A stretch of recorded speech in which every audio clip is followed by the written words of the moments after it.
지난주 중에 저희 교회 신앙 부흥회가 있었습니다.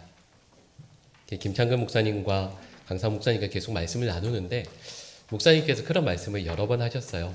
저희 교회 성도들이 너무 좋으시다고, 말씀을 받고 또 예배하고 또 기도하는 모든 것들이 너무 좋으시다고 그런 말씀 주셨거든요. 또 아마 우리 본당 올라오시면서 또 예쁜 국화 화분들, 꽃들도 보셨을 거고, 또 오늘 또 이렇게 앞에 꽃꽂이도 또 너무 예쁘게 되어 있죠.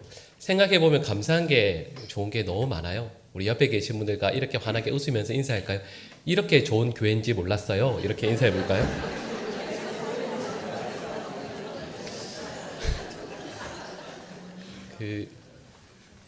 옥성석 목사님이라는 분이 계세요. 제가 알기로는 물론 저희 교단과는 다른 합동 쪽 목사님이실 텐데 그 유명한 옥하는 목사님과 아마 친척으로 알고 있습니다. 근데 옥성석 목사님께 쓰신 그 책 중에서 믿음 사용 설명서라는 책이 있어요. 근데 거기에 보면 이런 내용이 나옵니다. 그 운전면허증에 대한 이야기를 하세요. 저도 그 책을 읽으면서 생각하기를, 저도 운전면허 딸 때 되게 힘들었거든요. 왜냐하면 아내한테 배웠어요. 얼마나 핍박이 많았겠어요. 제가 운전하는 걸 이렇게 무서워해서 두려워해서 안 하려고 하다가 이제 군목으로 임관을 해야 돼서 정말 마지막까지 버티다가 겨우 이제 면허증을 땄습니다. 근데 이제 거기에서 목사님 이런 말씀을 하세요. 왜 면허증도 그런 분들이 있잖아요. 저는 이제 운전 경력이 한 20년 좀 넘었나 그런데 저도 사고들이 있어요. 뭐 어느 차가 저한테 와서 이렇게 쿵 한 것도 있고, 뭐 돌다가 어디 이렇게 긁은 것도 있고 그렇죠. 근데 가끔 보면 그런 분들 계시죠. 목사님 저 운전면허 경력이 40년인데 무사고라고. 근데 보통 그런 분들은 거의 높은 확률로 어떤 분들이죠? 너무 잘 아시는군요. 네, 장롱면허의 경우가 대부분이에요. 면허증 정말 힘들게 따고 나서 그 면허증을 그대로 장롱 밑에 넣어두고 나중에 생각날 때 한번 이제 꺼내 보시는 정도 되겠죠. 그러면 사고 날 일이 없어요.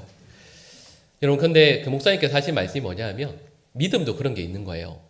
믿음도, 저희도 11월에 성례주일이 있는데 세례를 받을 때 믿음에 결단합니다. 하나님, 저 믿음대로 살게요. 왜냐하면 교회에서 가장 중요하게 늘 강조하는 것이 믿음 아니겠습니까? 성도라면 믿음이 있어야죠. 그러니까 그 믿음을 강조하고 또 늘 들으면서 세례 받으면서 믿음의 사람으로 살 걸 결단해요. 세례 받고 나면 세례증이라는 걸 주시거든요. 근데 그걸 어딘가에 밀어 넣어놔요. 그리고는 그 다음부터 믿음의 사람으로 살지 않습니다. 그냥 교회에 올 때 믿음의 사람인 것처럼 할 때도 물론 있긴 하겠지만, 믿음은 언제 필요하냐면 천국 갈 때 필요하다라고 생각하는 분들이 많이 계세요. 세상에서 하루하루를 살아갈 때 믿음으로 살기보다는 그냥 해오던 습관, 나의 생각, 내가 이렇게 하는 게 맞다라고 생각하는 가치관에 따라서 살아가는 경우들이 참 많이 있어요. 근데 여러분, 그분들은 믿음이 있는 거예요? 없는 거예요? 믿음이 있는 거긴 하죠. 네, 믿음의 사람이긴 하죠. 근데 대신 여러분들께서 말씀하시는 것처럼 그건 바른 믿음의 사람이라고 이야기하기는 실은 어렵다라고 할 수 있겠죠. 오늘 본문 말씀의 내용이 이런 거예요. 여러분, 저희가 계속해서 야고보서 말씀을 쭉 살펴보고 있는데 야고보 사도가 펜을 들어서 야고보서 말씀을 써서 초대교회 성도들에게 전하고 있습니다. 근데 그 말씀을 받아들고 있는 사람들에게 야고보 사도가 참으로 실은 경고하는 말씀이에요. 오늘 본문 말씀은 과연 바른 믿음은 무엇인가, 이걸 말씀하고 있는데, 이 믿음에 대해서 저희가 여러 가지로 말씀을 할 수가 있어요. 근데 가장 쉽게 접근하면 이렇게 할 수 있겠죠. 이런 믿음이라고 했을 때 이걸 헬라어 원어로는 피스티스라고 하거든요. 이 말의 뜻이 뭐냐 하면 신뢰 그리고 신실함, 이런 뜻입니다. 그러니까 여러분, 믿음이라고 했을 때 믿음이라는 건 결국은요, 누굴 믿는 거예요? 하나님을 믿는 거예요. 그러니까 하나님을 신뢰하는 거죠. 근데 여러분, 이것이 중요한 개념인 이유가 있습니다.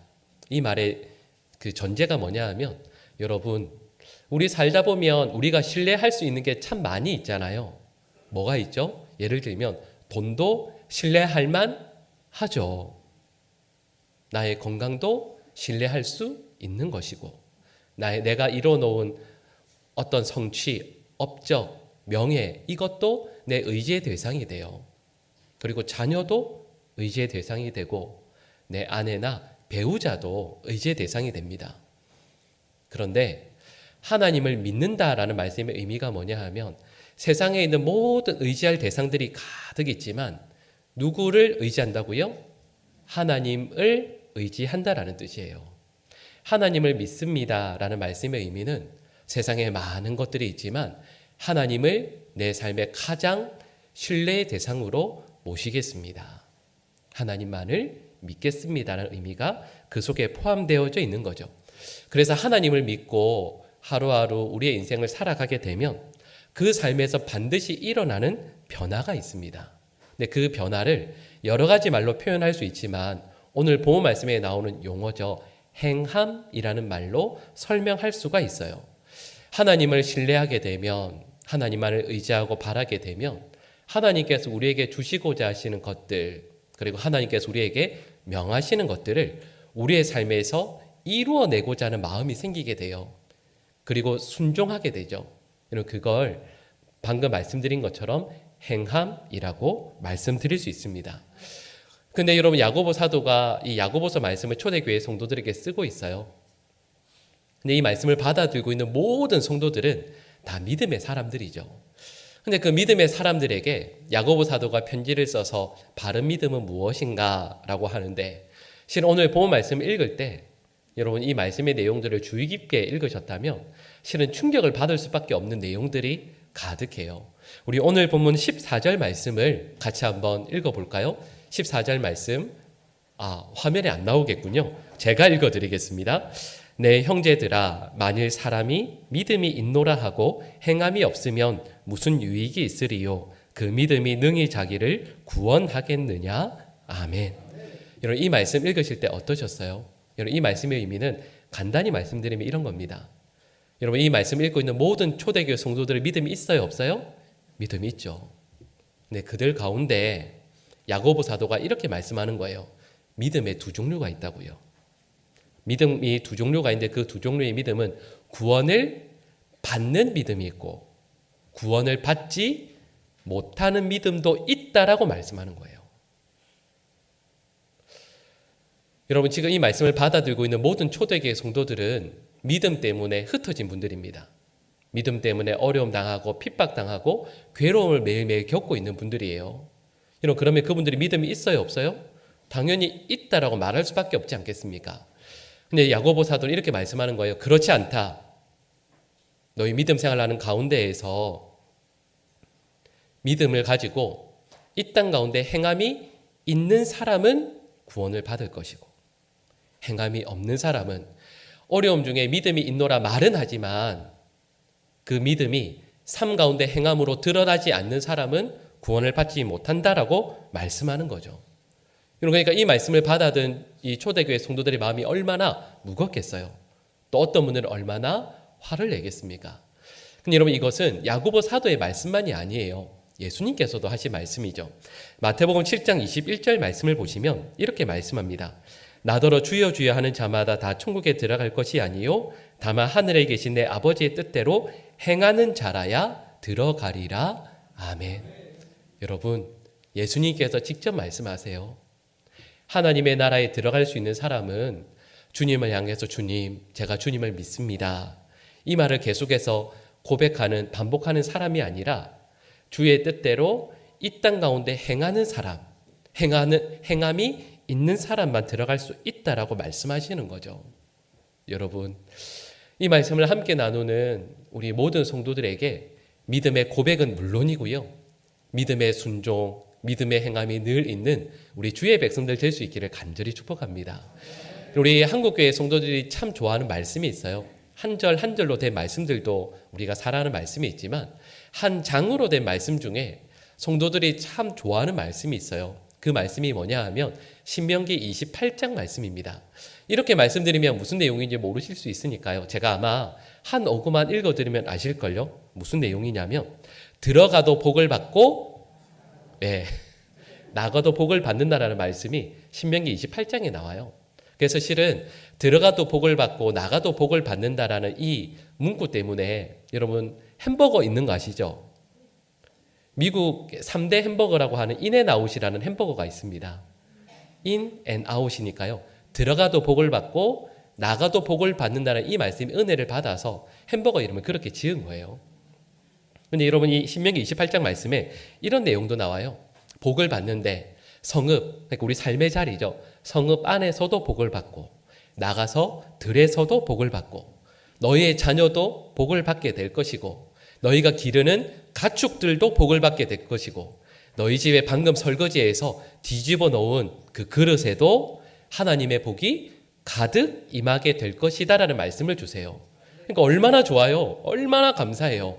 그런데 하나님께서 주시는 이런 복을 받을 수 있는 사람이 누구인가 라고 했을 때 신명기 28장 1절에서요. 시작에서 이렇게 말씀합니다. 내가 내 하나님 여호와의 말씀을 삼가 듣고 내가 오늘 내게 명령하는 그의 모든 명령을 지켜 행하면 내 하나님 여호와께서 너를 세계 모든 민족 위에 뛰어나게 하실 것이라. 아멘. 자, 여러분, 제가 좀 전에 말씀드렸던 것처럼 하나님께서 모든 곳에서 복을 받게 하실 것인데 그 조건이 있어요. 그 조건이 뭐냐 하면 우리 신약시대의 이야기를 하면 교회에서 늘 하는 것처럼 잘 믿으면 이런 복을 줄게 하실 수도 있거든요. 근데 실은 이 신명기 28장 1절 말씀은 제가 방금 말씀드린 것처럼 하나님을 잘 믿으면 이라는 말과 같은 말씀이긴 해요. 그런데 대신 성도들이 오해할 수 있거든요. 그래서 뭐라고 말씀하냐면 하나님을 잘 믿으면 이라는 표현 대신 다른 말씀을 씁니다. 그 표현이 뭐냐 하면 내게 명령하는 그의 모든 명령을 지켜 행하면 이라고 말씀하는 거예요. 하나님을 잘 믿는다라는 말이 뭐와 같은 의미냐면 하나님의 모든 말씀들을 지켜 행하는 것과 같은 의미라는 거죠. 그래서 오늘 야고보 사도는 저에게 이렇게 말씀해요. 여러분, 여기 우리 모든 성도들은 믿음이 있어요, 없어요? 네, 믿음 있으신 분들이잖아요. 그런데 교회에서 저는 주님을 믿어요. 혹은 누군가에게 저는 하나님을 믿는 사람이에요. 말만 하는 것으로 그치면 안 된다라고 말씀하는 거죠. 우리의 삶 가운데 하나님의 말씀 때문에 순종하는 하나님의 말씀을 행하는 그 삶이 우리에게 반드시 있어야 된다라고 말씀하고 있는 겁니다. 저는 우리 모든 성도들이 하나님의 말씀에 순종하는 주의 백성들 될 수 있기를 간절히 축복합니다. 여러분, 그래서 이 믿음의 사람으로요, 오늘 본문에서 말씀하고 있는 예로 든 분들이 두 분이 있습니다.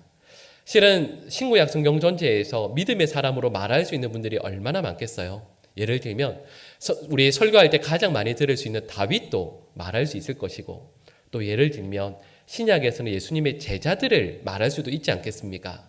근데 오늘 본문을 보니까 두 명을 말씀해요. 누구죠? 아브라함과 여리고의 기생 라합입니다. 근데 왜 이 두 분을 들었느냐라고 했을 때 이렇게 말씀드릴 수 있어요. 아브라함은 히브리 사람이에요. 유대인입니다. 라합은 이방인이죠. 아브라함은 남자예요. 라합은 여자입니다. 이런 무슨 말씀일까요? 이방인이든 유대인이든 남자이든 여자이든 행함으로 나의 믿음을 증명할 수 있는 사람이 될 수 있다라는 거예요. 그리고 이 말씀은 여기 있는 어느 누구도 이 말씀을 받아들일 때 변명할 수 있는 여지가 없다라는 뜻이에요. 우리 모두는 하나님의 말씀을 받아서 그 말씀을 우리의 삶 가운데 행하는 사람이 되어야 한다라는 것을 말씀하시는 거죠. 여러분, 아브라함이 믿음으로 순종한 일은 우리 너무 잘 알고 있습니다. 너무 잘 아시죠? 근데 여러분, 아브라함이 100세에 받은 아들 독자 이삭을 모리아 땅 모리아 산으로 가서 하나님께 번제로 드리라는 말씀을 받습니다. 제가 예전에 읽었던 한 예화집에서 이런 내용이 있었어요. 아프리카에 큰 가뭄이 있었거든요.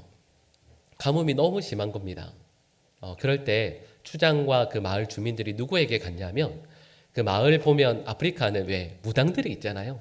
가서 이렇게 물었어요. 어떻게 하면 비가 오겠냐고. 근데 그 무당이 이렇게 이야기합니다. 이 마을의 가장 높은 사람 누구죠? 추장.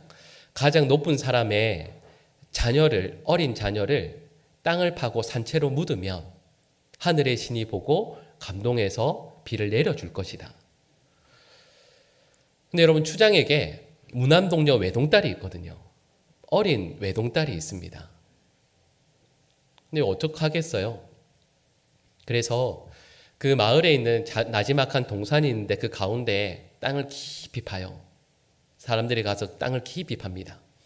그리고 추장이 그 딸을 이렇게 품에 안고 있다가 그 아이를 그 산채로 묻어야 하는 그 무덤에 데리고 들어가는 거죠. 그 깊은 무덤을 이렇게 들어가는데 아마도 흙이 그 추장의 수염에 이렇게 묻었나 봐요. 근데 그 어린 딸이 손을 뻗어서 아빠 수염에 묻었어요 하고는 흙을 이렇게 털어준 거예요. 근데 조금 전까지 추장이 아버지가 꾹 참고 있었거든요. 눈물을 딸을 살리고 싶은 마음을 꾹 참고 있는데 그 딸이 이렇게 수염 털어주는 걸 보면서 못 참겠는 거예요. 도저히 못 참겠는 거예요. 그래서 이 아버지가 그냥 다시 딸을 데리고 무덤 밖으로 나왔습니다. 그리고 주민들이 이렇게 이야기해요. 나 오늘부터 추장 안 해. 나 추장 이런 추장 나 안 해. 나 못하겠어. 내가 이렇게까지 해서 추장해야 돼. 나 못하겠어. 너희들끼리 잘 살아. 하고는 부인 데리고 딸 데리고 저 멀리 있는 마을로 가버렸다는 얘기가 있었어요. 근데 제가 그 이야기를 읽으면서 아브라함도 그럴 수 있었겠구나. 여러분, 우리는 성경 말씀 읽으면서 우리 얘기 아니잖아요. 남 얘기니까 아브라함이 100세에 얻은 아들, 사흘길 걸리는 모리아산 가서 손과 발 묶어서 칼 들어서 죽이는 거, 뭐 그렇게 해야 믿음의 조상 되지. 믿음의 조상이면 그 정도 해야지. 우리는 그렇게 생각해요. 그냥 아브라함의 마음을 생각해 보세요. 얼마나 마음이 무너지고 힘들었겠습니까? 말이 사흘길이지만 사흘 올라가는 그 길 1분 1초가 지옥 같겠죠. 그런데 아브라함이 어떻게 하냐면 순간순간 선택해요. 뭘 선택하냐면 하나님의 말씀에 순종할 것을 선택합니다. 행함으로 믿음을 증명하는 거죠. 여러분, 그런데 이런 아브라함을 향해서 오늘 본문에서 말씀하고 있는 내용이 있어요. 오늘 본문 말씀에서 아브라함을 향해서 뭐라고 이야기하냐면 오늘 본문 23절을 보면 아브라함을 하나님께서 나의 벗이라고 불러주세요. 벗이 뭐죠? 친구예요. 여러분, 왜 우리 여성분들은 그런 경우 잘 없으시겠지만 남자분들 왜 가끔 그럴 때 있잖아요. 좀 나중에 나이가 들어서 알게 돼서 관계가 좋아서 이렇게 잘 해줬는데 어느 순간 이 상대방이 우리가 생각할 때 이 손을 넘을 때가 있어요. 그럴 때 뭐라고 하는지 아세요? 내가 네 친구냐? 이렇게 얘기하거든요. 여러분, 가끔 그러지 않으세요? 내가 네 친구야? 선을 뛰어넘을 때. 왜냐하면 이런 벗 혹은 친구라는 건 나와 상대방이 같은 급이라는 걸 전제하는 거예요. 내가 높고 상대가 낮으면 친구가 될 수 없어요. 내가 낮고 상대가 높아도 친구가 될 수 없죠. 여러분, 그래서 생각해 보면 성경 전체에서요, 하나님께서 나의 벗이라고 불러주신 사람이 몇 명 있을까요? 딱 한 명 있습니다. 딱 한 명 있어요. 그게 누구냐면 아브라함이에요. 아브라함을 나의 벗이라고 불러주시는 내용이 시편과 또 역대기에도 나와요. 참 어려운 순간 믿음의 결단을 하고 하나님의 말씀에 순종해서 믿음의 행함을 보여주는 그 사람을 하나님께서 바라보시면서 하나님의 친구요, 하나님의 벗이라 불러주시는 거죠. 이런 실은 라합도 마찬가지입니다. 이 기생 라합도요, 여리고에 이스라엘에서 왔던 2명의 정탐꾼들이 있잖아요. 그들을 만나게 되었을 때 기생 라합이 숨겨져요.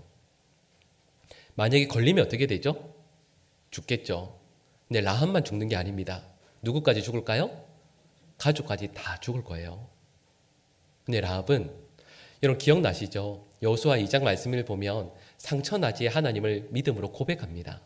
하나님은 땅의 하나님이시기도 하지만 하늘의 하나님이시고 온 세상을 다스리시는 분임을 고백하거든요. 근데 그걸로 끝내는 게 아닙니다. 그 믿음을 고백하기 위해서 자기의 생명을, 가족들의 생명을 걸어요. 아브라함은 사랑하는 독자의 생명을 걸고, 그리고 라합은 자기와 온 가족들의 생명을 걸어요. 여러분, 이들이 오늘 본문에서 말씀하고 있는 하나님의 말씀을 믿음으로 받아들이고 나서 그 말씀을 행함으로 바른 믿음의 삶을 살아가는 사람이라 말씀하시는 거죠. 여러분, 그래서 믿음을 행함으로 보인다라는 것은 결코 쉽지 않습니다. 순종의 사람이 된다라는 것은 결코 쉬운 게 아니에요. 그런데 오늘 본문은 우리에게 이렇게 명확히 말씀합니다. 믿음에 죽은 믿음이 있고 산 믿음이 있다. 구원에 이르는 믿음이 있는가 하면 구원에 이르지 못하는 믿음이 있다. 여러분, 저는 우리 모든 성도들이 참된 믿음의 사람이 되시기를 간절히 축복합니다. 매주일 혹은 새벽 받는 하나님의 말씀들이 있어요. 근데 그 말씀을 듣고 넘겨버리는 것들이 아니라 우리의 삶 가운데 그 말씀에 순종함이 날마다 있는 우리 주의 백성들 될 수 있기를 간절히 축복합니다. 자, 여러분, 제가 말씀을 여기까지 딱 준비해요. 실은 제가 방금 말씀드린 내용이 오늘 본문 말씀의 내용입니다. 자, 근데 여러분, 이 다음에 한번 생각해 볼까요? 자, 여러분, 이게 오늘 본문 말씀의 내용인데 우리 솔직하게 한번 얘기해 볼까요? 여러분, 어떠신 것 같으세요? 자, 이렇게 생각해 볼까요? 자, 여러분, 아브라함과 제가 라합의 믿음에 대해서 말씀을 드렸는데, 자, 우리 천국 갈까요? 못 갈까요? 여러분, 이러시면 서로 곤란해지는데, 저도 이 말씀을 기도하고 묵상하면서 마음이 너무 처음에 무거웠어요. 왜냐하면 분명히 여러분, 그런 것 같아요. 우리 성도들의 삶은 여기 있는 분들이 전부 다 믿는 분들이잖아요. 그죠? 이러시면 더 곤란한데 우리는 일단 믿는 사람들이잖아요. 그러니까 우리의 삶의 자리는 믿음이라 할 수 있습니다. 근데 오늘 본 말씀이 이렇게 말씀하는 거예요. 믿음의 자리에서 어디로 나아가야 된다고요?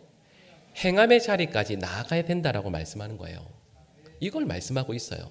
그런데 문제가 뭐냐 하면 우리는 믿음과 행함 그 사이에 있거든요. 그 사이에 있어요.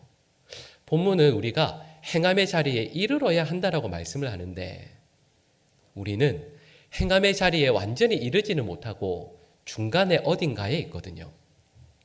근데 그 중간의 단계를, 중간의 그 자리를 여러분 이렇게 말씀드릴 수 있지 않을까요? 원함의 자리라 말씀드릴 수 있어요. 하나님을 믿는다라는 것은 행함의 자리로, 은혜의 자리로, 구원의 자리로 나아가기 위한 하나님을 향한 원함의 마음들을 품고 있는 거죠. 여러분, 그런데 생각해 볼까요? 믿음의 선한 싸움이라는 게 과연 뭘까요? 믿음의 싸움이라는 게 이것 아니겠습니까? 믿음 생활을 하면서 늘 싸우는 건 이 믿음에서 행함의 자리로 나아가기 위한 중간의 과정에서요, 이 원함을 끝까지 포기하지 않고 하나님의 은혜를 구하며 하나님 앞에 나아가는 것이 바로 믿음의 선한 싸움이라 말할 수 있습니다. 여러분, 그래서 사도 바울도 이렇게 고백하잖아요. 여러분, 우리가 생각할 때 가장 훌륭한 믿음의 사람이라 할 수 있는 사도 바울도 뭐라고 말씀하냐면 오호라, 네, 오호라 나는 공고한 사람이로다.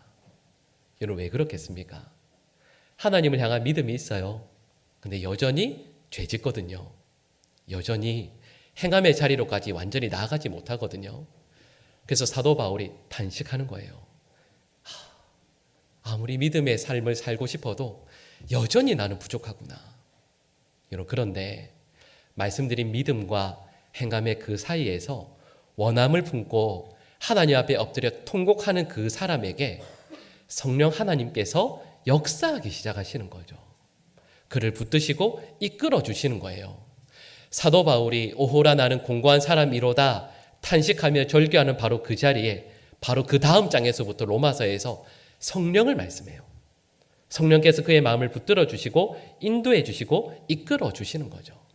여러분, 저희가 오늘 야고보서 2장 후반부의 말씀을 함께 나누면서 맞아요. 저희 모두는 우리의 삶 가운데 행함이 있는 믿음의 삶을 살아야 돼요. 이걸 우리 주님께서 우리에게 원하세요. 반드시 그렇게 해야 돼요. 그러나 우리의 자리는 여전히 그 중간에서 어려워하고 힘들어해요. 넘어질 때도 너무 많고 죄 지을 때도 너무 많이 있습니다. 여러분, 그러나 이 믿음의 선한 싸움을 끝까지 싸워내는 우리 믿음의 백성들 될 수 있기를 간절히 축복합니다. 여러분, 이 믿음의 원함을 품고요, 믿음과 행함 그 사이에서 하나님을 향한 원함, 하나님께서 우리에게 거룩한 삶을, 정결한 삶을, 하나님께서 우리에게 말씀하시는 바에 대한 순종에 대한 원함을 날마다 품고 성령 하나님께 간구하며 저에게 주신 믿음을 아름답게 끝까지 걸어갈 수 있는 우리 모든 주의 백성들 될 수 있기를 간절히 축복합니다. 기도하겠습니다. 사랑의 하나님, 우리 모든 성도들이 행함의 믿음으로 나아가게 하여 주시옵소서. 단 한 분의 예외도 없이 선포된 깨닫게 된 말씀을 우리의 삶 가운데 이루어내고 실천하는 주의 백성들 되게 하여 주시고, 성령 하나님께서 도와주셔서 하나님 저희에게 원함을 허락하여 주시옵소서. 그래서 믿음에서 행함으로 날마다 나아갈 수 있는 모든 주의 자녀들 되게 하여 주시옵소서. 예수님의 이름으로 기도드립니다. 아멘.